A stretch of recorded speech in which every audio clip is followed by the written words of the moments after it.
Since 1785, the Times has been essential reading. Now, it's essential listening. Times Radio chooses conversation over confrontation. Covers Westminster and beyond. Ask the right questions. To keep you well informed. We give words space and let the stories do the talking. Listen on DAB radio, online, on your smart speaker or via our app.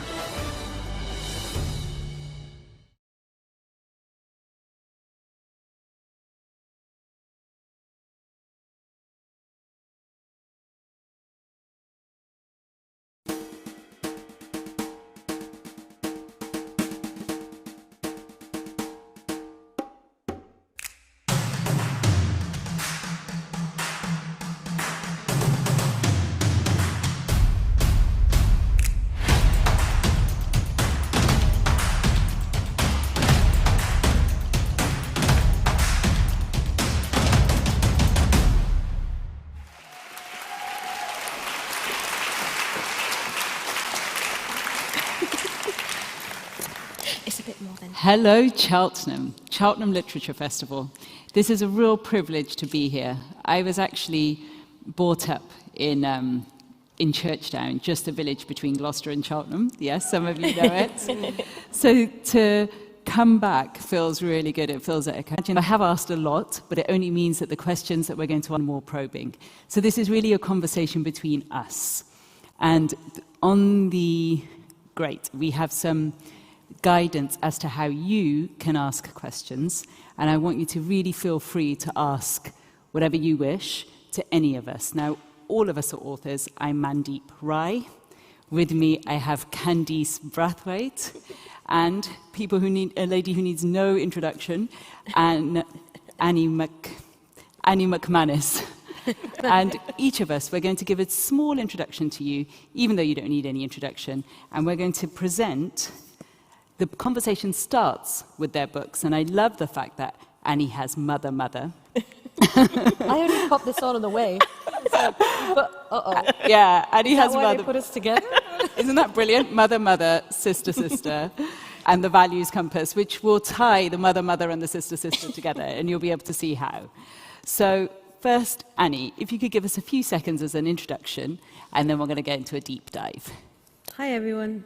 It's really nice to be here in real life at a festival with a real audience. It's lovely to be here. Okay, so my name is Annie Macmanus. Annie Mac is maybe how you might know me, because that's the abbreviation that's happened for radio all these years. And I started writing a couple of years ago and realized that I really loved it. And I'm going to try and make it a bit of a thing now. Yeah. We're going to go into that thing. Brilliant, Annie, thank you. Candice. My name's Candice Brathwaite. I am a TV presenter and an author and a sometimes influencer and a mum of two. Oh yeah, that's the other thing. Everyone here is a mum of two, and we all somehow have an 8-year-old in amongst all of that. So, Annie, if I can start off with you. You said that you were a radio presenter and DJ, and then you had a shift in career, and you now become a writer, and hence we're finally all together at this literature festival. What happened for you to make this shift? And the reason I ask you this is because in the Values Compass, I do a deep dive into how people get true to their values. Was there a shift in your values? Or was it that you started to recognize your values such that you thought here that I need to pivot and get closer to where I'm going next? So there definitely wasn't a shift in values. It was more, I was too busy to even think about what my values were. They were there all the time. I just didn't really see the wood for the trees until I turned 40, the year of that birthday, and I was like, right, life is happening. Like, I need to start doing these things that I kind of think I deep down want to do. Getting married was one. I had 2 kids at that point. I wanted to kind of solidify it for them. And then, well, I grew up in a family of creatives, I guess. My brother was in a band. My oldest brother was really into poetry and song and music, and I guess we all just we were very artistic, had that in me that I enjoyed the idea of being creative. But I'd forgotten what it's like when you write. You get into this flow state where you lose track of time, and it's just the most exhilarating and wonderful feeling. Now, I'm not talking about the edits or any of that painful bit. I'm talking about when you're in and you just, suddenly it's dark and you've forgotten to eat lunch, and it's like that bit I just found so life-affirming and amazing, and I became like obsessed with just wanting to do that all the time. It's kind of addictive. It's like I just want to do that. In the way that musicians can go into a studio with nothing and come out with a full song, it was the idea of creating something out of nothing, and kind of where that put you in your head. How you could literally just be living in a normal day, but in your head be in a whole other world that you created in your head. I still find it astounding, and yeah, I just want to do it more. So I know that in this type of environmental room, there'll be many either wannabe writers or published writers, etc. So I know that, Annie, you're not talking to people who don't understand the flow state, and there will be many creatives in this room. Yeah. Candice, you had a similar transformation. We were talking about the last 5 years, how 5 years ago your life looked so different, and where you're at today. Take us through that journey. It's hard to, honestly. And it's all in Sista Sista, so if you haven't bought that already, you really should. Very good. 5 years ago, I'd come to a crossroads. I think 5 or 6 years ago, I was working in publishing, and I was working in the marketing department, and I was spending my entire day on the phone to what was then called bloggers, finding out how much they would charge to like advertise certain titles we were putting out. And I'd go home and I'd be like, God, I'm on the wrong side of this fence, because they are making in a day what I may make in 2 weeks.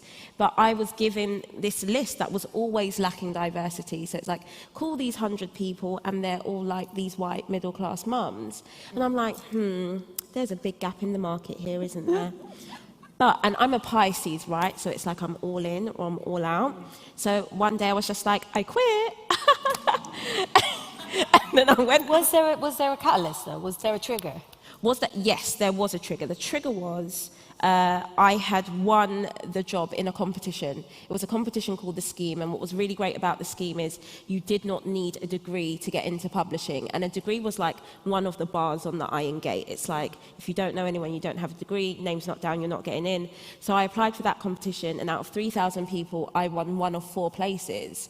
The first 6 months were spent... Wait a minute, is that karma? Is that luck? Is that hard work? What just happened there? A combination of all, I think. And then I was 6 months at one place, 6 months at another. So after 6 months in an imprint called Ebury that work on like great cookbooks and pop culture, I was moved to the kids department. Oh. I know, I was so depressed. This is a mother, by the way, but you know. And they were all like, oh, you've got a kid, you're gonna love it. And then like, I'd walk in and be surrounded by like Peter Rabbit and Peppa Pig, and I'm just like, I came here for a break. I'm not enjoying myself anymore. Yeah. And so one day I was just like, I quit. And that is still like a very funny story that my other half will tell at dinner, because I quit to do what? We were like really, really broke and in a lot of debt. And I've got a 2 coming on 3-year-old. You've quit to do what? Mess about on YouTube. Like, he's very Nigerian. He was like, make it make sense. Like, this is a traditionally well-paid gig where you can work your way up. This felt like, and Annie and I were having a conversation similar to this before we came on stage, this felt like a growth he didn't understand, because I wasn't going up the ladder, I was stepping off and going sideways. Yes. And everyone thought I was insane. And I was like, I just know, like, I know no one believes me and no one can see where the influencer industry is going, but I just have a funny feeling. And I didn't get my first paid job in that market for 4 years. That's a long time to stand your ground and to be even poorer and getting into more debt. You mean for 4 years it was going down, down, down? After I quit my job, I didn't get a paid job in that industry because I had no audience to speak of. Like, so who are you selling to, you know? Did that, always knowing that one day I'm going to walk back into this publishing house as the author. So wait a second, how does one know that that's going to take? I just knew. No offense to them, I won't name them, but they published some stuff. So I was like, I can do better than that. So I know. That conviction. I was like, I know I'm coming in like this revolving door as the author. And that took ages as well. So like you and I were saying, Sista Sista was supposed to be the book that was published before I Am Not Your Baby Mother, and it was turned down 9 times. Oh wow, that makes me feel better. Rejected. Yeah, 9 times. They were just like, your platform's not big enough. Like all of these excuses. But what kept me going is no one said you can't write. Right. They just weren't ready for it. What's interesting... Well, these numbers seem to matter a lot, right, with the social media. I mean, crazily... Yeah. Yeah, too much. And we were saying this, and I'm sure Annie will agree, the sad thing about social media now ruling the roost is we're missing out on truly good talent.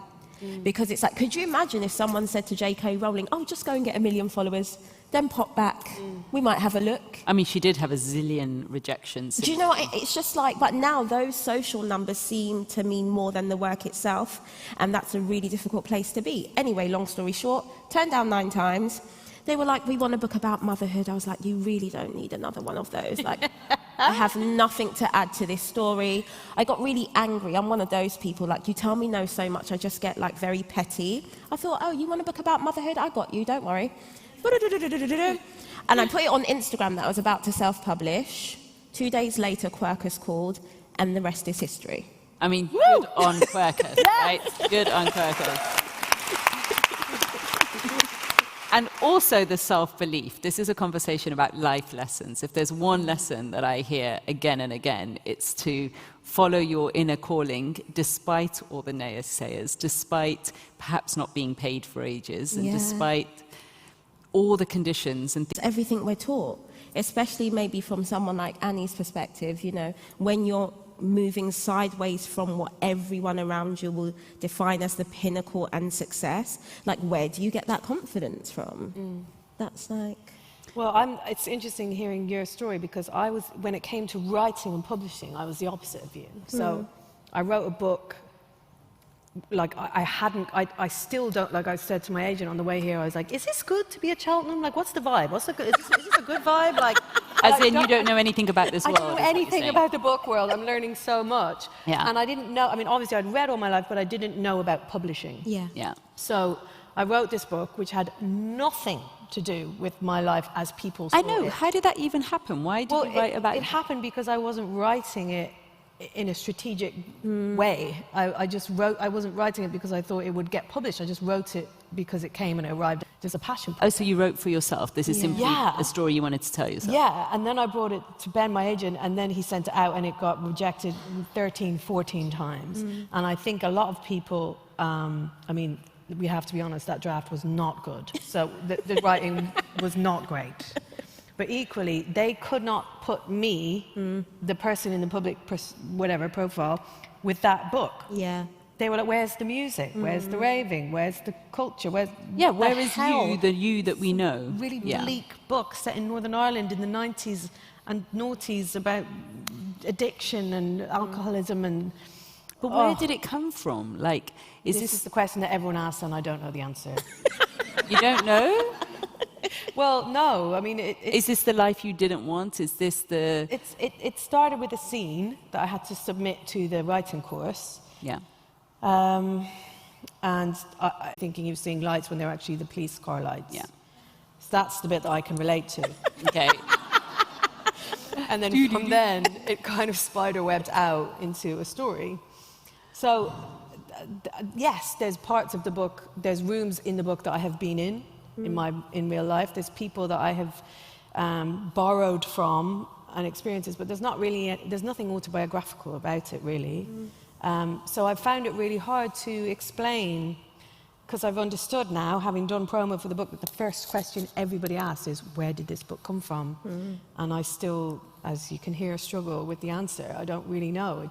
But I mean, I guess that's hopefully the magic and the joy of writing fiction, is that it doesn't always have to be poetic license. Yes, strategized. It doesn't have to be thought through in advance. It doesn't have to, you know, be totally autobiographical. It's just a story that you make up. True. So Yeah. I'm going to propose that actually I think in all of our cases, motherhood was a bit of a catalyst. Like the fact that you wrote Sure. about motherhood and mothers when you became a mother. Yeah. This book was conceived when I fell pregnant, and I thought, yes, I just want to give my child lessons from all over the world, and I want to make them better than I could ever possibly be. And I think, Candice, with you were talking about how your child and children now, how that inspired you and where you got to today. So I just wanted to have, like, if you were to talk to either your children or your younger self, what subject or what would you say to them that you haven't said yet publicly that you really want your child or your younger self to know? I'll start with you, Candice. Oh my God, that I haven't said publicly. Yeah. Porn's not real. Oh God, that's a good one. Porn's not real. Porn's not real. What's not real? The phone? Porn. Porn is not real. That's a good one. As a mother of 2 sons. Yeah. What would I Candice, say? do you have 2 sons? I've got a son and a daughter. Son and a daughter. What would I honestly, I don't think there's anything I would say to them privately that I haven't said. Well, the reason I say not having said publicly is because I want this audience to know something that is something new. And, well, I'm sure I make this obvious in my work and how I live my life, but I do always want to remind them that I don't know it all. It's so astounding now to be, so I'm 33, and to think about how I looked up to my dad so sincerely. I'm like, that guy didn't know. Like, You cannot say that. In our cultures, you can never say that. now I'm 33, I'm like, you didn't even know how those bills were being paid, sir, but I get it. And I want my children to remember that I am that person. And that's something really rare in black culture specifically. Our house is very empty of respectability politics. My father-in-law came downstairs to take his plate to the kitchen. And she was like 6 at the time. And she leaned up against the living room door. And she was like, why would I do that?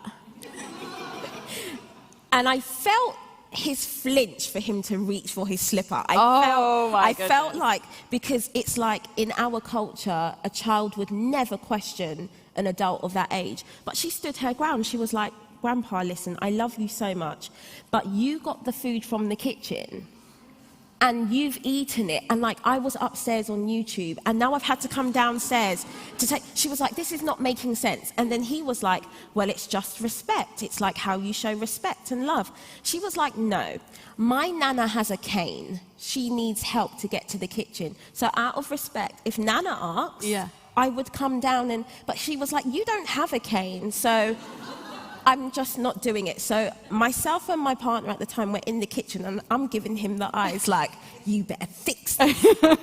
And you better fix it in the way I want it fixed, basically, as most women do. And he's looking at me with slight fear in his eyes because even though now he's the man of this house, that's still his dad. And I can see this tension growing where it's like, do I step in and disrespect my dad? Or do I step in and, in front of my daughter, rid her of the right to have her own opinion? And he chose to protect his kid, thankfully. And that caused months of conversation somewhere in Nigeria that I was not. You're lucky that you were not part of it, because I'm sure it would have even Grandpa started was like, something there. he felt really disrespected and all of this. So for me, it's that, and I want to remind them of that, like, your voice really matters, and how we've been, in my mind, incorrectly ingrained to not question anyone in my community just because they're older than you, or not say when you're at risk of violence or sexual assault is absolutely something I will not stand for. I agree with the violence and sexual assault and everything, but being from an Indian background, I'm not sure I could not put that plate away, because it's like, it is just a sign of respect. And I think you know, I write about Jamaica. You're Jamaican and from Barbados. Yeah. And I write about the value of discipline from Jamaica. I mean, you know, Nigerians, I'm saying, it's a whole nother level of respect. Yeah. But even in Jamaica, there's a sense of you, as a child, are taught certain ways of behaving. Yeah. So, but that's the scary thing. we're taught certain ways of behaving, and I think it puts a lot of our children to be silent in times when they need to speak up and defend themselves. And I've seen it go wrong so many more times than I've seen it go right. Yeah. And so I'm just very much like, my child is not disrespectful, and she's the most helpful person, but she's got common sense. And I know that, I deeply know that makes me a pariah in my own community sometimes, because it's like, how's Candice raising these kids? Is she a hippie? This is so bad. But I'm just like, dude, our community is dying because of silence and fear, and it's just not right. And like she said to him, she said, I respect you and I love you, but you took the plate, bro. Yeah. It's that's what it is. It's just common sense, isn't it? It's rationale. Yeah. And also, you have to talk about how her grandfather spoke to her and presumed of her. So it's about being mutually respectful. This is what I've learned most about a mum. A, don't judge any other parents ever. Ever. But B, it's about having respect for your children and putting yourself in their shoes and saying, would I want to be spoken to like this? Would I want now as an adult? And yes, of course, they're kids, and you know. And they need guidance and boundaries. Of course, I'm and all not those good disputing things. that, but yeah, it's like, I wouldn't want to be called down from upstairs to take someone's plate to the kitchen. So why would I expect my child to do that? And it did add a little spice to the situation. That's a man. yeah. Yeah. And that's a man that, he came back to our home a couple of weeks ago. That's a man that admitted, because this is still a conversation to this day, that he would not have called RJ. Oof. Oh. That's a problem. Well, that's a for me. that's a So that's problem. why it's Yeah, really that's important fair. that it You know, worked out that's how fair. it did. Yeah. Yeah. Fair enough. So we were speaking about delegating. We were talking about how much further in life we could potentially go if we did delegate. But equally, there's a sense of wanting to do things, you know, who do you delegate to? Do you have the support you need? Even when you've published a book, for example, do you have the support you really need? Is there, I mean, I love the fact that your Ella is here from your publishing team and here to support you. But has this journey been supported, and are you able to delegate? I'm going to share that with you first, Annie. I've traditionally found delegating really hard because I'm a control freak. And I think that I can do it really well by myself. And you have. And so a lot of the therefore time we're it's fine. harder work to get someone else to do it to your standard than it is just to get on and do it. And that has been a real detrimental thing for me, because you just end up taking everything on. And that includes the mental load in the house. That's a big thing for me, like Yes. the domestic life and who does what and the share of that. So you're making things As harder a for working yourself. mum and as a breadwinner, that's something I've struggled with a lot. But in terms of like professional delegation, my team up to this point, up to a couple of years ago, has always been all female. So my manager and my agent have always been women. And I see it so much as a pattern. They're excellent at what they do, and they're really good at detail. And they are really like trustworthy and grafters, and will not they won't tolerate anything not being perfect.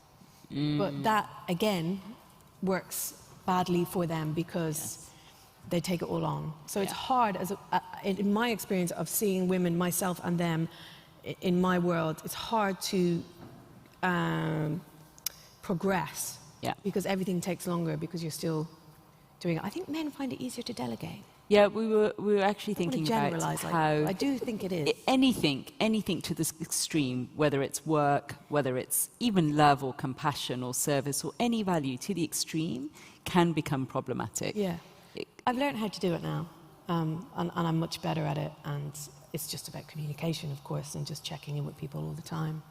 And once I did that, and funnily enough, it was a man who told me that. I remember going to see a guy who was quite big in the music industry. My manager, who was a woman, took me to see him because we were both just stuck. We were like, we know we should be getting, like, as the rules say, we should be getting bigger and better. We should be playing to bigger things, doing bigger things. But we're finding it hard. And he was like, talk me through what you do. What's your week? And I was like, well, I do my show and I make my mixes for the show. And so I build all the music mixes for my show every week on Ableton on like a music production program. He's like, what are you doing that for? That's manual labor. How long does that take you? Oh, like 6, 7 hours. Get someone else to do it. Pay them 200 quid a week. Yeah. Think of all that time. I was like, whoa. And as soon as I did that, it was like, okay, I get it. This is why Pete Tong is Pete Tong. Because he's got 14 people who do that for him. You know, so it was that. And then it was the idea of, again, listening to music, right? When you did my job, when I did my job, there was this never-ending stream of music that would come in. And it would feel like it was, you could never, ever be on top of it. Think of an inbox with emails just coming in. You can never, overwhelmed. Ever, don't you feel complete and utter overwhelm? Unbelievable. So you're trying to keep on top of it. You're trying to honor the artists. You're trying to honor the people involved and make sure you listen to everything. But you can't. So when I employed someone, again, by the suggestion of this guy, to go through and listen to everything, filter it down, what's relevant, what's not relevant, what, you know, and then send you a Dropbox with maybe like 400 tracks rather than 4,000, suddenly things are achievable. And suddenly, you know, so it's that kind of thing. It's just, for me, there was a few points in my career in radio and music that I had to do in order to scrape out time. And that really helped me learn. And we were also talking about growth, right? That how you get overwhelmed because it feels like everything's just, you have to do more of everything, faster, bigger, from every single different element. And this idea of growth actually looking different is possible. Candice, do you want to share about that? And then we'll go over to Annie. Yeah. Yeah, growth. Of course, because I came through the back door. So it was the back door then. Using social media was not the traditional way to then end up on TV or write books. So I used that back door, and that back door is just governed by metrics and data. And you'll go into certain rooms and it's like everyone's puffing their chest out because this one's got the most followers, and just all of this really weird, gross stuff. And it can become really obsessive and overwhelming. And it's only in recent times that I've just been like, and I mean it genuinely, I just don't care enough anymore to stay in what myself and manager call them the golden handcuffs, where you're just on this like dopamine hit and how many likes is that, and am I popular, am I still relevant? I'm just like, you need to remember why you even use this space. Social media is the vehicle, it's not the destination. It's going to help get me from A to B and so on and so on. But I do understand how it can lead to literal complete mental health breakdowns for people, because it seems to crop up in every area of life. Even if you're not a social media influencer, you know, an employer could be watching your social media. Like, there's just so many things and pitfalls to look out for. In terms of like delegating, my other half calls me Devonte. That's my inside name. I am Devonte, the dude who just doesn't think about things. Like, he took the night off. Sorry, who's the dude? I'm the dude. Okay. In our house, I'm the dude. Like, I leave the wet towel and I'm like, oh. And he took the night off a few From weeks being ago. the dude? Yeah, you're okay. Yeah. And he left me with the kids, and he left this long-ass list. God, I love it. And he's like, if you, you know, we've got the Ring doorbell. He's like, if you're not out by 8:45, you're late, and I will be ringing you 20 times. And it's a really interesting dynamic. And I think I've attracted this kind of relationship because I was raised by my maternal grandfather. So my nan went to work, and my grandfather ironed my clothes and cooked the dinners. And so I came up in this world, which was very rare in late 80s, early 90s, where a man was quote unquote doing woman's work. And so now I'm an adult who's just like, I listen to all my lovely female friends moan about what their other halves aren't doing. Like, oh, sounds like me. And I'm just sitting at the dinner table like, oh my God, am I Devonte? Like, yeah. because I'm doing that. I don't, like, literally one time he left me to put the washing on, and apparently it wasn't detergent. I'm not even going to say what it was that I put in the washing. But You feel bad about yourself? Do you think, oh my God, I just... No, I don't. I see it as like feminist reparations. I don't. Love it. Like, I'm not Love it. sitting here like, oh, I'm such a terrible mum. Like, if you see my kangaroo pouch, like, I've done the hard work for those kids. I'm not now. Sit here and be like, oh, I'm so terrible.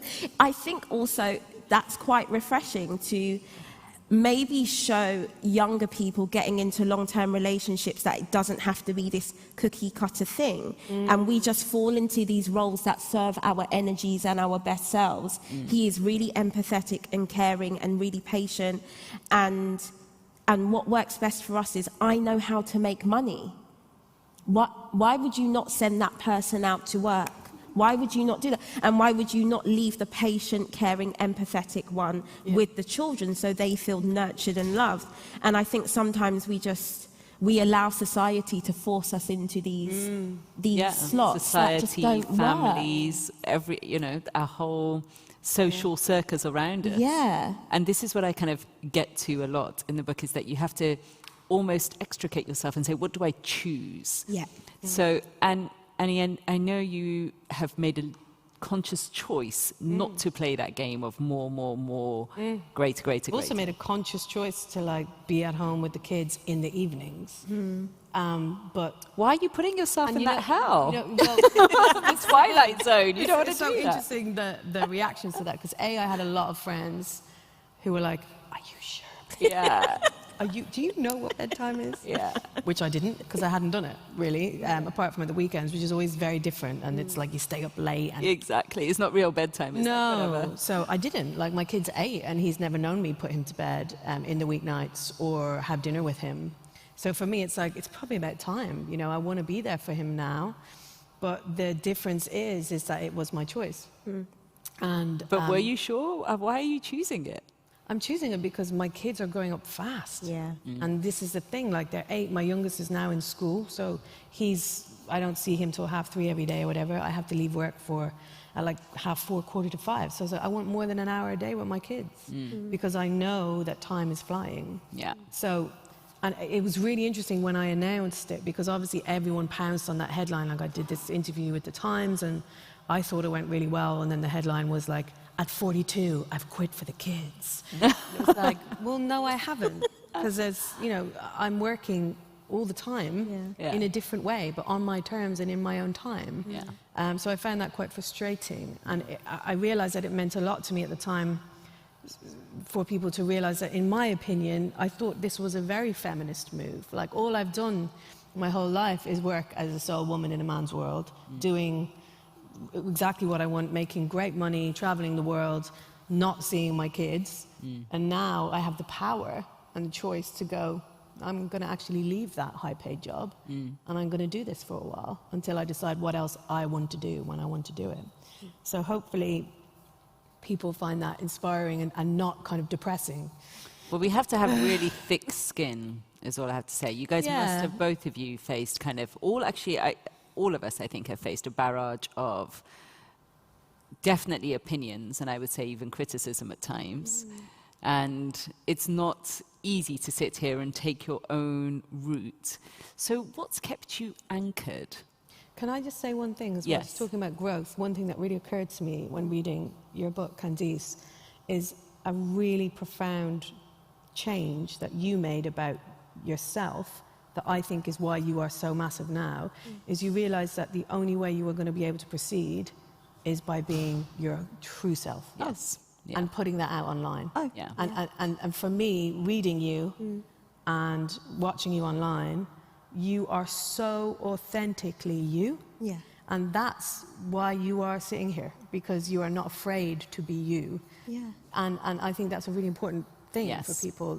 It's about believing in who you are and knowing who you are. Yeah. And that is such a compliment, because for years I was really afraid, especially when you're moving in a space where you have no blueprint.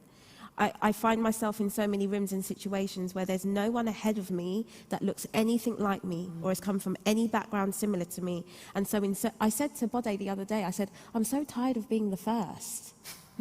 I'm so flipping tired of being the first, because you take the most hits, you're just constantly vulnerable and open. And I realise the trick is, and I always say it, and it's like a rule amongst my management and publicity, do not let someone come into your house and pull out your dirty laundry and hang it on your behalf. That is our bottom line. If you think there is a story or a problem or something that needs fixing, get ahead of it, be honest, own your moment, because we're human. The only difference is my mistakes happen really publicly. My mistakes happen online, or it's picked up by a paper.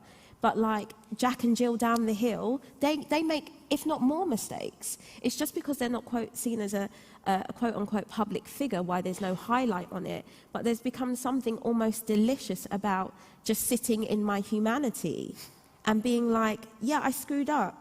And if you want to unfollow me for screwing up, like, you're at the wrong chapel. Like, this is not like the Jesus table. I'm absolutely the most human person.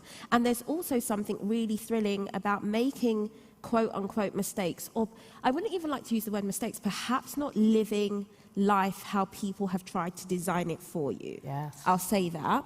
There's something really thrilling about not living by their design and still succeeding.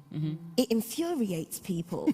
I feel the energy sometimes with people who want to try and argue online, where I'm just like, have a nice day, love you, mwah. And they're like, I hate you so much. Why are you not chatting back? And why I'm are like, you not engaging? Yeah. do you know why? I'm having a really great time. Yeah. I feel that all the time. I always feel bad for being happy. I'm so happy. I feel bad because I'm like, I should probably say that things are like, or like try and be real, but That are socially like, I'm acceptable. naturally like a glass half full gal. I'm optimistic. I enjoy life. I enjoy the life I've got now, and I'm grateful every day for it. But sometimes I feel bad for saying that. And you know what? I don't think you should. You know why? Because us not feeling bad is like a beacon of light for women who have similar upbringings or trying to do similar things. And it's like, especially, you know, it's Black History Month, especially being a black woman, I'm so tired of the doubling down of selling trauma porn. Or of always turning up online crying, or like, you know... That's really powerful in the book when you were like, when you talked about transparency. And that there's this kind of trend online now of having to tell everyone everything about your life. And it's like, look at me, I've just got out of bed, look at the state of me. And it's like, well, actually, no, you're going to look at this great outfit. Yeah, look at this chic outfit. Isn't it fabulous? And it's the same when you spoke about family. So in her chapter on family, it's literally one line. It's one line. It says... blood ain't always thicker than water. Full stop. And that chapter was a lot bigger. Says everything. Really? It was that chapter would have taken up half that book, honestly. Maybe and they are another words book. I delivered. And then when it was time, you'll know this, to get things past legal, I just got very Mariah Carey about everything. And I was like, I like my money where I can see it. So let's not print that. And let's sometimes just one line is all you need. It's like, I think I say it in Sista Sista, I had a nice ex-friend, we're not friends anymore, but her mum says something that really sits with me. Silence can never be misquoted. And in times of confusion or like this delirious online anger, I just go mute. Because all you could ever say is that Candice didn't say anything. And sometimes that's just the best way to play it. Yeah. Yes. I think that's a good moment to take a little pause. We have 15 minutes left. And I just want to make sure that if anyone did have any questions, that we give it a chance to come up. So I have got some questions come in. And if you're okay with it, we're going to go there. So the first one, Annie, is for you. Do you miss your previous roles or jobs? Well, so you're 2 months in now, aren't you? Yeah, it's still quite new. So I'm 2 months into not doing a daily radio show. I miss... At the moment, I think in reaction to stopping, I've just not really been seeking out music in the way that I would have for my job. So I miss that, and I can feel myself getting back into that as a fan, like just making Spotify playlists for myself and all that biz that you do, rather than having music served to me on a plate. But I don't miss going to work every day. Even though I loved it when I was there, I still at 5 o'clock every day, I'm like, oh, just sit back and make myself a cup of tea. Like, I feel like I'm on holidays still. So, no, I don't quite miss that role. In terms of the role, I mean, I was constantly reminded in the role of the power that it had and the kind of status that came with it as a gatekeeper. That was never a motivation for me. It was never something that I kind of... Obviously, I took it seriously and I respected it, but it was never like a a kind of be-all and end-all for me. I never seeked out power in that way in the industry. The industry side never really appealed to me. Like, I never wanted to have a label or a publishing house or anything like that. It was always the creative side and the connection side, which is why I've kind of gone into podcasting and writing, I guess. I think this is interesting that you use the word power, and it's almost a sense of you have become empowered, as in you're given the power back to yourself, rather than grabbing power or needing power. Yeah, it feels like that. Yeah. And I think that when you kind of get closer to who you are and what you really want to do, that's how you become. So it leads me on to the second question we have, Candice, which is for you. What tools did you use to get to the point where you can be you, especially on social media? And I think that's a really brilliant question, because hopefully it will empower each and every one of the people sitting here to also do the same. I don't think I used tools as much as I was like shot down by the use of a cannon or something. And then I gathered myself and was like, okay, really. By the use of what? Like, I feel like I was shot at. I don't think I got tools. I just think I kept taking these very public hits. And was like, in order to continue this life on and offline, how do I create boundaries and protect myself? And so now the tools are, like, you can pick up my phone now, and Instagram's not an app I keep on my phone every day. I just like upload it to post an ad or talk to my friends, and then I delete it. And it's really interesting, because I think my audience think, oh, she's always online. And I always say, like, I'm trying to work really hard on having a presence on social media, but not being present, because it's very, very life-sucking and time-sucking. And Annie and I were having this conversation earlier, and it's really interesting. I think it's one I should share more publicly. I'm a very jealous person. I know that that's like one of my sins. I can see a work colleague doing something, and I just get triggered. I'm just like, how have they got that? Am I not good enough? What's going on? And to consistently see that and feel that is not good, not only for my mental health, but for our relationship as friends or colleagues, because I don't ever want you to feel like I'm not supportive of you. So sometimes just not seeing everyone's consistent wins is really helpful. No one's posting their parking ticket or when they've missed the council tax or when you step in dog poo. And especially in the creative industries, it's like, I've won a BAFTA. I've signed this deal. And I'm delighted to announce. I'm delighted to announce. No, it's worse. I'm humbled to announce. And you're like, not sure there's any humility in this. There's just so much, and that's not to say we shouldn't share, but no human was made to hear the opinions of 250,000 people at any one time. That's just not how we're designed. And no human was meant to take in the achievements of how many people you follow at any one time. And so that's just where I'm at with it. But how are you keeping the integrity around it? I just don't know how to do anything else. I was raised working class in Brixton. It's integrity, or the idea of it, is just how I am and how I've been raised. And even though I've swayed or not even swayed, but I've changed so much from that girl of those times, those are just my roots. Like, you tell the truth, you be honest, you don't be too annoying, and you just say sorry when you've made a mistake. Like, I honestly don't understand why integrity is so difficult for other people. That's a lie, I do. Integrity doesn't pay, and integrity doesn't necessarily make you popular. What pays and is popular is constantly performing and constantly being in alignment with other people's values and ideals. And that can get really tricky, because I can think of so many social media stars. It's crazy, like, the minute they have a baby or say they use a sex toy, everyone's like, oh my gosh. And it's like, you started following them when they were 12. They're now in their 40s. Things are happening, things are changing. But that person has got so used to making a living off that identity, being ingrained in that role, that when they try and go outside those boundaries, their audience may say, oh, where's your integrity? Where's this? And I think I just play a game where I show you and tell you who I am all the time. So you shouldn't be shocked. Your growth and your changes and everything. I agree with you. Now, this next question is to both of you. It's about your role model. You both being a role model, how aware of it are you? And who are your role models?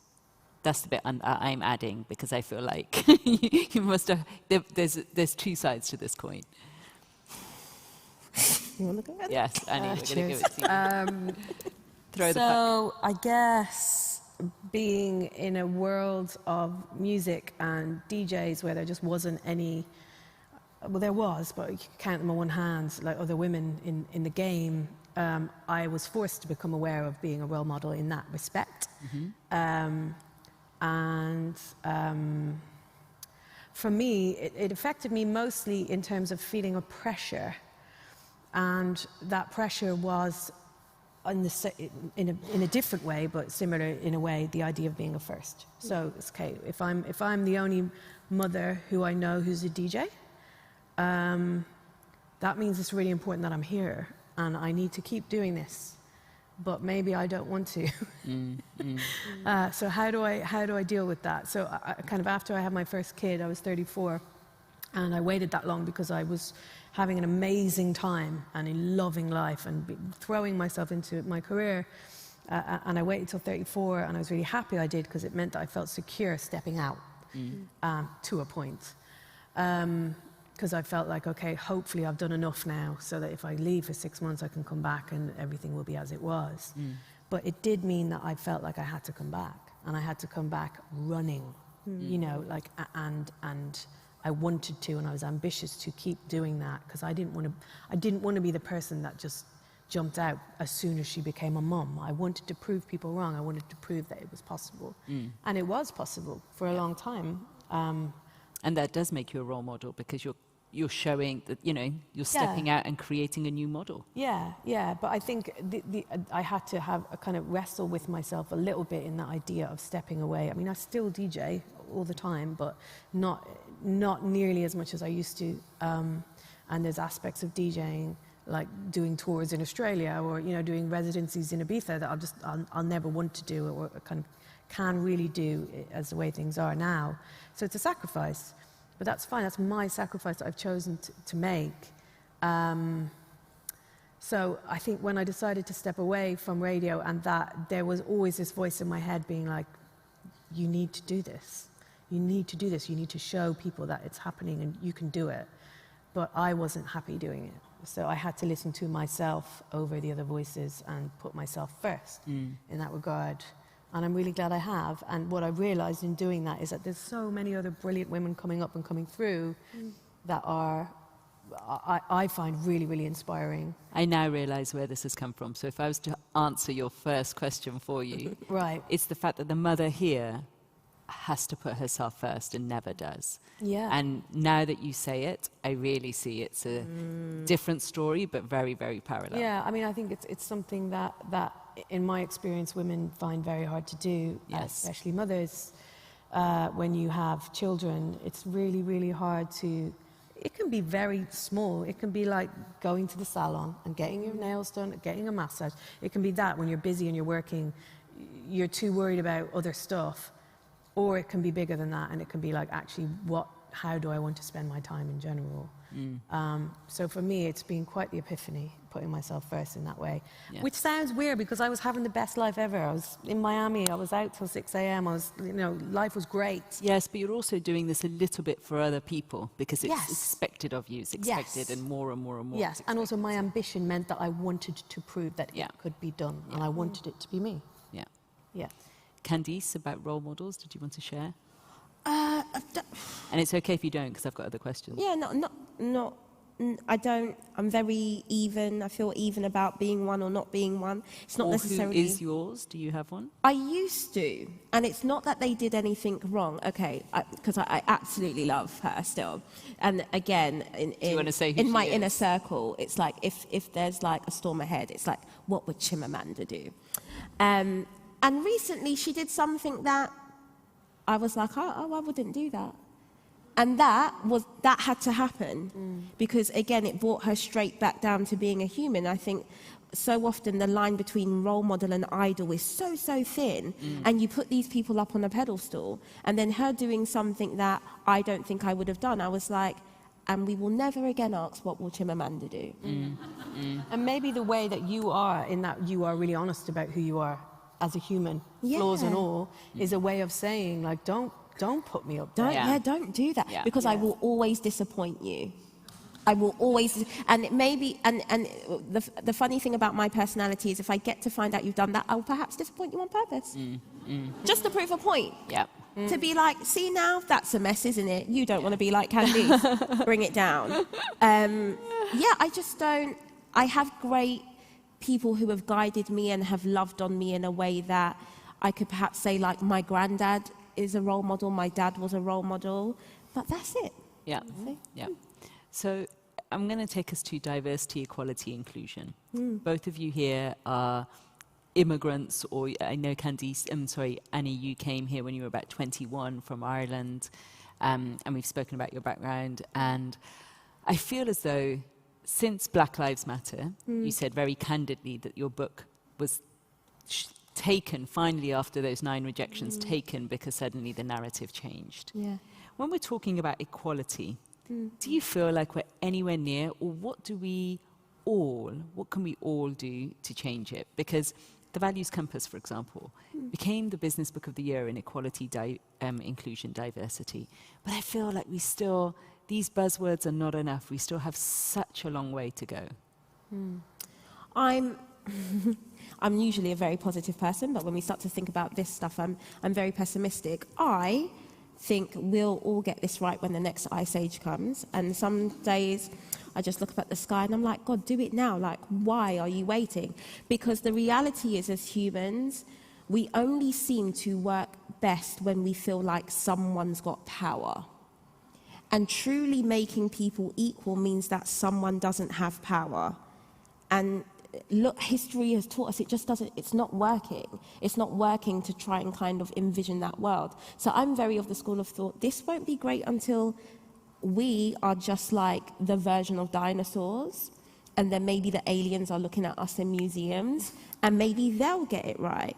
But I just feel like we've been doing this a long time, and how many conversations need to happen. And as the black woman, I'm constantly holding my breath for the next George Floyd moment, not just because that is a painful, tragic, inhumane way to treat another human, but also then comes the wave of expectation and the questions like, educate us, help us. I'm like, there's so much education, there's so many tools, and the reality is we used to hear it so much at school, and I feel like people just make it harder than it needs to be. If you walked out of your house every single day and genuinely treated others how you would want to be treated, we would not be where we are. Yeah, very, very well said. Yeah. We only have a minute to go, and I want to give you both the stage to say your final thoughts. So, Annie, is there anything you want to impart? These people have come for pearls of wisdom. Let's give them a pearl each. Oh, my God. Well, there's a quote from one of my favorite DJs, a radio DJ called Marianne Hobbs, I always roll out in these circumstances, and I really believe in, which is never underestimate the power of your passion. If you're in a situation where you really love something and you lose track of time when you're doing it and it makes you feel alive, pursue that. Pursue it with every might that you can, and try and make it into something that you can do for a living. And that's very easy for me to sit here and say, but the hardest thing is kind of figuring out what you want. And if you can ask yourself what you want, like really what drives you, what excites you, what makes you feel the most alive, and you figure that out, that's the hardest bit. And then after that, it's just about putting the steps in motion to make that happen. I agree with Annie. I'd just say maybe a quicker way of getting there is remember the stuff that set you on fire as a child. I think we go into school systems and we allow our families to speak over us and erase the things that brought us joy, or they say that's never going to make money, that's never going to give you the life you desire. I think everyone knows what they would like to be doing. It's just about being bold enough to like literally throw yourself off that mountain. And I agree with you both. Honestly, we did not practice this little bit at the end, but the Values Compass is totally a process or a tool to get you exactly there, to like peel off the onion layers of different people's expectations or social conditioning, and to get you closer to what motivates you, who you really are, your passions. Because unless you're there, then you are playing someone else's game, and there's no one better to do you than you. So let's step into yous. Yeah. Thank you both. Thank you. Very, very, very good.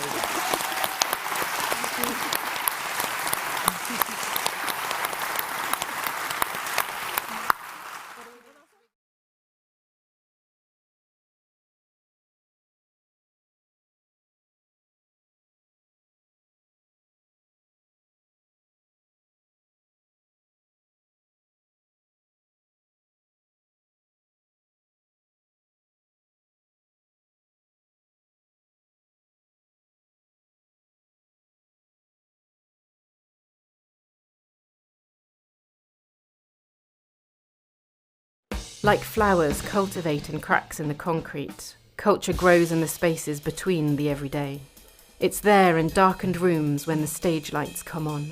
It's in a park full of people belting out the same song. It happens in classrooms, having a go, hands-on. It's found in small circles, exchanging stories. It's under a tent, making brand new discoveries. It's in those shared experiences that help build communities. It inspires change, provides opportunities. It brings joy, sparks curiosity. It provokes feelings recognisable to everyone, making our hearts race and giving us goosebumps. It's for those who don't think they can have it. It's for those who know that they need it. It fosters connection and understanding. It is ours for the taking, as well as the sharing. Culture is what makes us human. It makes our world better. Culture is our culture. Let's explore it together.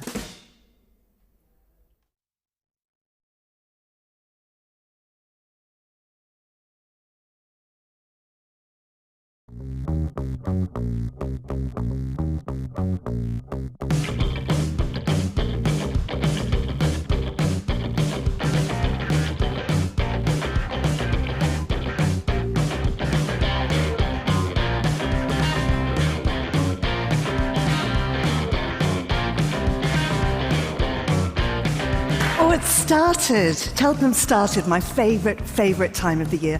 Thank you all for being here in person, which is really, really exciting.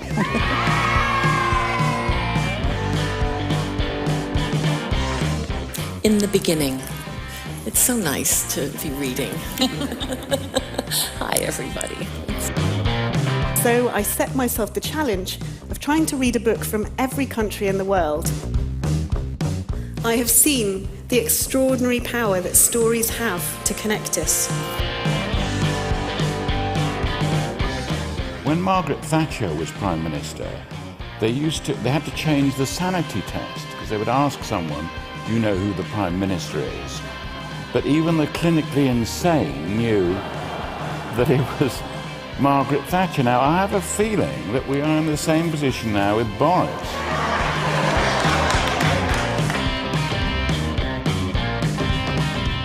You think to yourself that you haven't done anything, because in some ways that's a little bit how the country's treated me, or how I felt at times, that I wasn't that relevant and I hadn't really done anything and I felt a bit invisible.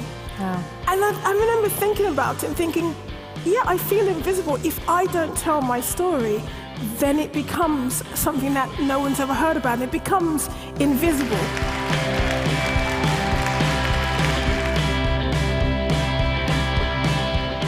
If you do not look after your imagination, it will start to shrivel up and die as you get older, which is why some adults are really, really boring, because they haven't looked after their imaginations. So you do not want that to happen to you, do you? Reading is the best thing for your imagination. Who likes reading?